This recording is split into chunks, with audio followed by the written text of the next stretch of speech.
What up, guys? Welcome to this week's AMA. I was in San Diego this week, had a savage 2 days. It was like land, film, go surf, go to the gym, go get 8 rounds of jiu-jitsu in with Jeff Glover and Majid, like savage rounds of jiu-jitsu. Go surf again with the waves being like 6 to 7 foot. You can see a photo of me and Austin on the same wave here. That was really cool to get that photo.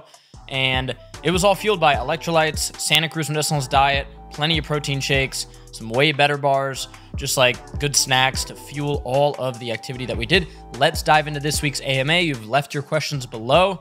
Let's get into it. The next question is, Brendan, what are your thoughts on the ridiculous home prices in California? And I'm like in the weeds of that right now because I'm trying to buy a house potentially. So I'm looking at different cities, the home prices, all that. It's crazy. Like, I don't even understand how anybody working a normal job will afford a home in any nice city in California, which is crazy. A lot of these like private investment groups have come in and bought up a lot of single family homes, which is also very suspicious. So yeah, it's absolutely insane. Let me know what you guys think below. Like, how are housing prices in your area? Because I'm seeing this in other states as well. It's pretty wild. The next question is, Brendan, what are your thoughts on following your passions versus following money? So I think people get a little bit too wrapped up into following your passions. Like, they dive too deep into that right out of the gate. You need money to fuel the dream of following your passions. That's what I did. I worked jobs for like, I worked for at Papa John's when I was younger, bro. Like, just to stack away money, you need quick money. And then I started to work in my passions, but actual jobs, like for Health Aid Kombucha. I worked for them for a little while, and other jobs like that where I worked in health more or less. But it was following my passions, but it's also a job. You can do that. I wouldn't, like, if you have an idea for a company, some people say just like dive in, quit everything. You need to go all in. That's not necessarily true. You need money coming in, bro. So dip your toe into your own passions. And now, obviously, my passions and my money are completely aligned. Like, I wake up every day and I'm just ready to rock because I've aligned those two things. But you don't need to panic and jump into it too early. Get your money out. The next question is, Brendan, what do you think about eating animals like deer? Is it healthy? Yes, it is extremely healthy. Deer meat, venison, elk meat, all that is amazing for you. Now, there are sometimes some issues with deer meat if, you harvest it from a bad place. Maybe the deer was eating some, horrible stuff. Depends on the environment and all that type of stuff. But in general, elk meat, deer meat, some of the best meat you can get. Extremely lean, extremely nutrient dense.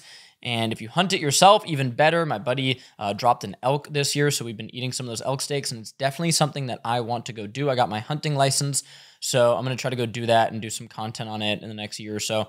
It's hard to be like, I'm going to go on like a 5-7 day trip without cell service, but I'll do it for the content soon. The next question is, Brendan, I'm nervous about going to the gym, basically. What can I do? So we'll get into some stuff you can do right now. Going to the gym can be intimidating. If you don't know what to do and if you're weak, maybe you're like scared of like looking weak and looking bad. The simple fact is, most people, I would say about 95% of people who have accomplished something in terms of strength, in terms of a skill like jiu-jitsu gyms can be very intimidating. They will be nice to you if you go up with a learner's mindset. So the issue is when people come in and they suck at something, or they're really weak in the gym, or they don't know any jiu-jitsu, and they come in acting like they're really good at it. That's not a good look. So go in and be like, hey, I really don't know what I'm doing. If you go up somebody in the gym and you go, hey, I'm sorry, I'm new to the gym. I really don't know how to use this machine. Can you help me? 98% of people will be nice to you. So if somebody's a dick, just ask the next person because somebody will be nice to you. Dude, people aren't looking at you, bro. Nobody cares, so just go do your thing. This question is, Brendan, I've unknowingly taken Trader Joe's magnesium for years and it has titanium dioxide in it. Am I screwed? So no, you aren't screwed. Titanium dioxide is an ingredient that I avoid. It's an ingredient that we don't put into our supplements, and there's many reasons for this. A lot of people talk about how the particle size of titanium dioxide is so small that it can cross the blood-brain barrier. This is why it's not really an ingredient in cosmetics that I'd like to be using, and it's not an ingredient certainly in supplements that I'd like to be using. The reason supplement companies add this to their products is actually no benefit to you. It is a benefit for the machines and how the machines run. These agents like silicon dioxide, titanium dioxide, and some of these other fillers actually make the machines run better. So when you see magnesium stearate, that's not a good form of magnesium that's absorbable to the body at all. It's a form of magnesium that helps the machines run better. At Santa Cruz Paleo, we choose to make products that are better for you. I don't care if I need to buy new machines in a few years. I don't get how some of these large companies don't have that same ethos, but they are about making profits for their shareholders. Trader Joe's a large company. They want to make money. So you're good. Don't worry about it too much. Just get some Santa Cruz Paleo magnesium. We don't have titanium dioxide in there. Or get another brand that doesn't have titanium dioxide, silicon dioxide, magnesium stearate, magnesium oxide. and you should be able to find one of them because magnesium isn't that expensive if you get glycinate, which is an amazing form. Look into it.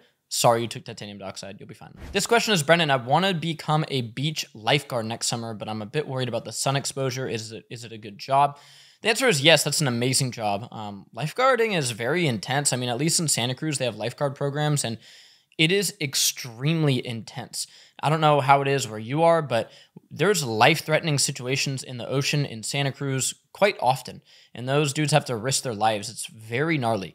However, about the sun exposure, what you can do is get a mineral-based sunscreen that contains zinc oxide as the active ingredient, not titanium dioxide as we just discussed. So look for a zinc oxide mineral-based sunscreen.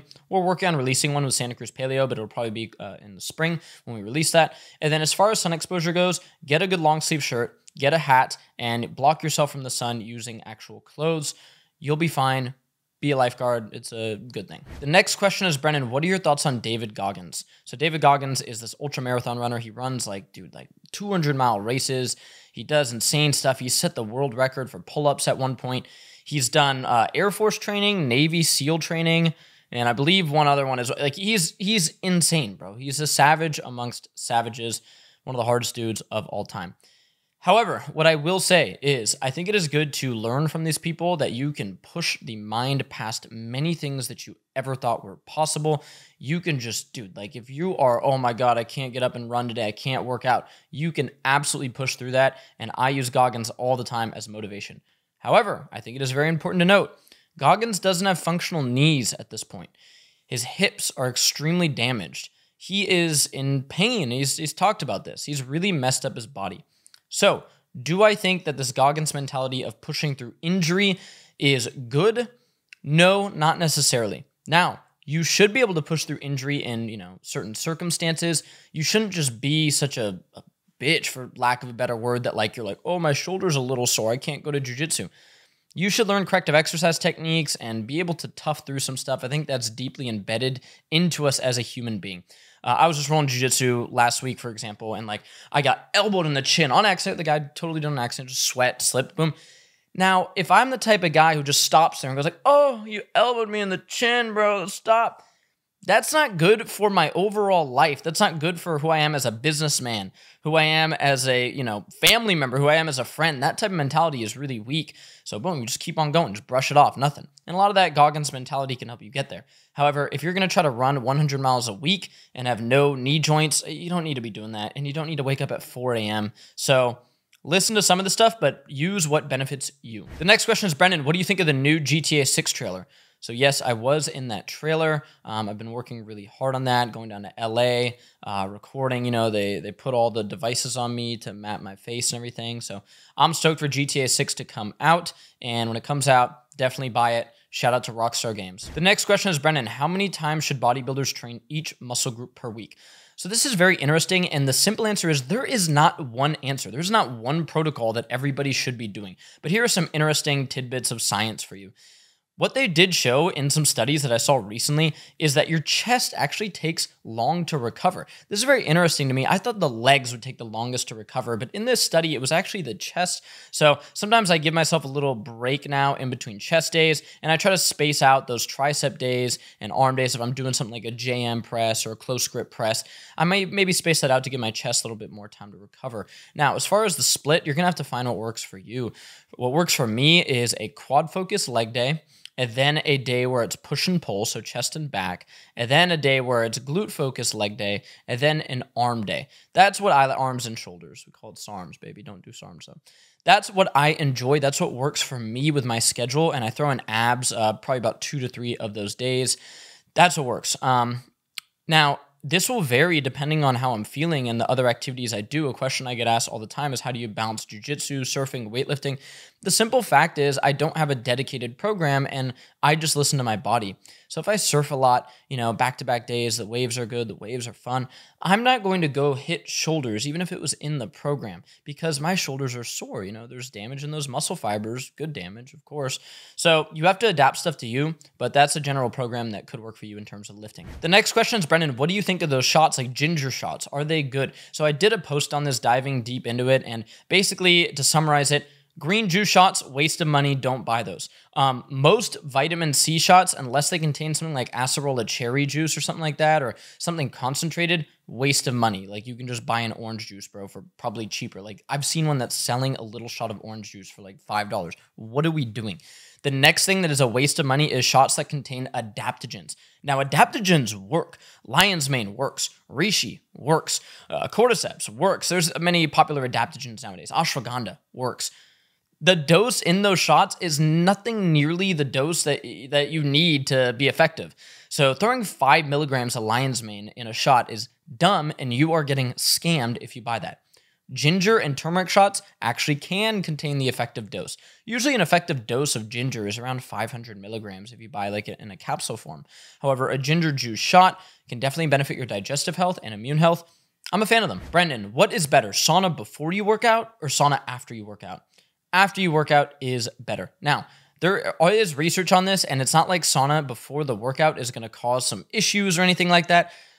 Personally, I like to go into the sauna and breathe and relax and try to relax my nervous system as I spend 20 minutes at 190.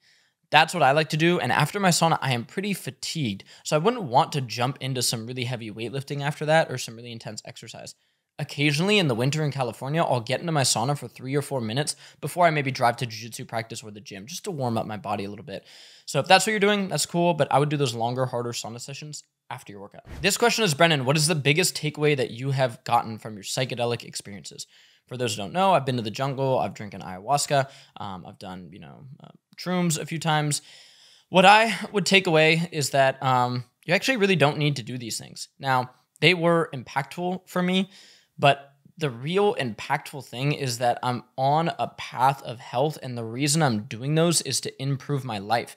You can use different vehicles and modalities to get there. It doesn't have to be ayahuasca in the jungle. It doesn't have to be shrooms, although there's some interesting research on those, and if you feel called to do that, go for it.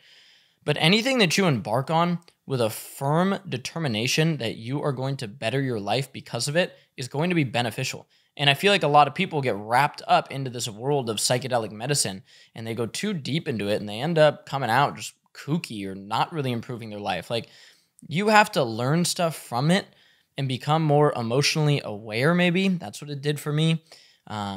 Emotionally intelligent, maybe more sensitive to stuff going on in my life around me. I had a lot of benefits from it, but the overall benefits are from basically reintegrating it back into my life and practicing it day to day. The next question is, Brendan, is your whey protein that you sell, your grass-fed, grass-finished whey, is it made from A2 cows? So A2 cows are a variety of cows that are generally producing a version of casein that is more tolerable. Yes, our whey protein is from A2 cows, Jersey and Frisian cows in Ireland. However, I don't even talk about that much because there really isn't much casein in our whey isolate protein. So that isn't too big of a deal to me. So if you can't get your hands on A2 whey protein, it's really not a big deal. But I do like to highlight that it is from Jersey and Frisian cows. I think it's kind of cool. It's because that same farm that we source from also will make, some casein protein or some whey protein concentrate, which does have a bit more casein than our whey protein isolate. So it is important for them to have those A2 cows. But the most important part for me is that it's from healthy cows, grass-fed, grass-finished cows grazing on coastal pastures in Ireland. And I see the difference, and I take the whey. That's why we have hundreds of reviews on our whey showing that, people just love it for their gut, skin health, doesn't make them feel as bloated as other whey proteins, and I certainly noticed that as well. This question is, Brendan, what are your thoughts on more dangerous sports like hockey and football? So first of all, I'm a big fan of watching those sports. I think it's amazing. However, yes, when we get into the effects on your body, hockey and football are going to cause some type of head trauma, which isn't really good for you. I mean, we sort of know this. However, if you are highly skilled at these sports, I firmly believe that doing them is going to be probably better than not doing them. Now, there is a gene, you can look this up, but there's a gene, Dr. Rhonda Patrick has talked about it, that basically predisposes people to being more susceptible to head trauma. So you might want to look into that and get that genetic test, or maybe if you have a child you think would be good at football, maybe get them that genetic test, and if they don't have that gene, throw them into football.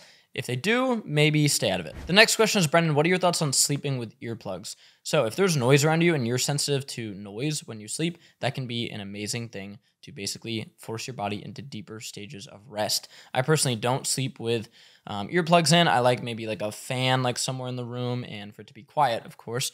But yeah, I mean, I'm a sensitive sleeper. I've been in hotels before where it's near like a road or something like that, and it definitely aggravates me. And I remember one night not too long ago, I wish I had earplugs because there was some noise going on in the house.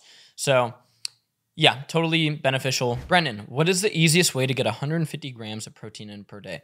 So this is an easy answer for me, man, because right now I weigh about 165, so I try to get about 160, 170 grams of protein in per day. Here's how I'm going to go about it today. Wake up, 5 eggs with cheese. So right there, right off the bat, you're going to get a little over 30 grams of protein in, okay? So you can just cross 30 off right there. And then on my way here, I had a Way Better bar. It's a little protein bar, grass-fed whey, grass-fed beef tallow, code Santa Cruz, Way Better bar. They're really amazing. That's another 22 grams of protein right there. So we're already up to 52 grams of protein. After I probably work out, I will have a protein shake, raw milk, and a scoop of our grass-fed whey. So probably about 10 grams of protein from the milk and another 20 from the actual scoop of protein. Now we're up to 82 grams of protein. And then I sort of wait till I get really hungry for dinner, and that's when I'm gonna throw in like a large, like I'm talking steak, I'm talking pot roast, and then probably Greek yogurt and honey for dessert. So all of that right there will give me probably around another 100 grams of protein, honestly, most days. So that's how I get to that 170, 180 grams of protein, ideally. You can do that, follow that similar protocol, and you will hit your protein goal. Brendan, what is your opinion on Olive Garden? Olive Garden has to be one of the worst establishments ever that you could go to. I mean, you know, a lot of these restaurants start, and if they can get people hooked on pasta and pizza, they can make great profit margins, because they're just selling dough to you in different forms, processed dough. People go there and they like the breadsticks or whatever, and you see a lot of morbidly obese people kind of strolling in there and shoveling gluten and dough into their gullet. I'm not a fan of Olive Garden at all. I think there's better options out there, which I've discussed, and you probably won't see me in one of those establishments. The next question is, Brendan, what do you think about the brand Rise? They make a mushroom coffee. We've seen a lot of these mushroom coffee companies pop up, Four Sigmatic, Rise, Mudwater. Now, I don't use these necessarily. I'm not against them, but what I worry about with some of these mass-produced mushroom companies is mold, okay? So I would love if any of them are testing for mycotoxins or mold, because it seems pretty difficult to scale up a company selling powdered mushrooms, shipping them around the world. Yeah, I don't know about that. So if you, use them and you feel good, I think that's totally great. Personally, I'd rather get like lion's mane in a capsule form. It's probably going to be less susceptible to mold and other bacteria in that nice capsule form. And you can get those benefits of lion's mane. You don't really need to brew this mix of, things into a coffee imitation. And I don't really see too many issues with coffee. Like, so many people are trying to get off coffee. Oh, I needed a quick coffee. It's become this buzzword in holistic health. I've read hundreds of papers on coffee consumption, and again, if you use it in the morning at the right time and not in crazy quantities, I only see benefits. It's rich in polyphenols, it's rich in antioxidants, there's oils like capistrol and cowahol, which benefit your cognitive health. So yeah, I drink coffee. Brendan, I have acid reflux. What can I do to fix this? Everything they eat to just get the, acid reflux. It kind of comes up and burping, belching probably. Yeah, so this is something that I've actually talked to this functional medicine practitioner about before, and I'm going to start to do some content with him, Dr. Justin, really smart guy. So what his protocol is for acid reflux is upping your digestive enzymes. Get a good digestive enzyme, but the most important thing that you can get is called betaine HCl. You can look up betaine HCl. It's commonly paired with pepsin, 1 to 10,000, and he has people taking a gram, 2 grams, spacing out through the day, taking more of this. Now, this seems weird to people because they're like, wait, I'm going to up the acid. Yes, what's happening is your stomach acid isn't high enough. So you need that HCl, that hydrochloric acid, to actually help your body digest the nutrients that you are consuming. And I've basically dealt with the tiniest amount of acid reflux before, and I talked to this guy and I started to take HCl, 2 capsules in the morning, 2 capsules before every meal, completely went away. So that's something you can look into. But it's really amazing, and you probably won't hear that from just your normal doctor. Brendan, I'm about to get my wisdom teeth taken out, so no solid food for a little bit. What can I do so lose muscle and you still stay healthy? Protein shakes are going to be your best friend. And now you want to get some actual nutrient-dense protein shakes. I have a whole protein shake cookbook. Link is in my bio, and it's $3, bro. There's 10 recipes in there, even some protein pancake recipes. But basically what you want to do is start to load up your protein shakes with other nutrients and micronutrients. So you want to pour something like some good whole fat milk into a blender, get some blueberries in there, get some banana, get some other frozen fruit, scoop of our vanilla whey, maybe even a little bit of like MCT oil or something like that for some more healthy fats, a little touch of salt, a little touch of cinnamon. Blend all that up. There you go. You're getting a bunch of nutrients through that. Another recipe that we tried was, some dates, some cold brew, some banana, some whole milk, some of our chocolate beef isolate protein in there. That was delicious. Literally tasted like just like a mocha, amazing, deliciousness. So yeah, yogurt will also be your friend. You'll probably be able to have some Greek yogurt with some protein powder mixed in with a little bit of honey, blueberries, stuff like that. Right there, you can get so much nutrition in through that. That's going to be your best friend, so try that. All right, guys, that is it for this week's AMA.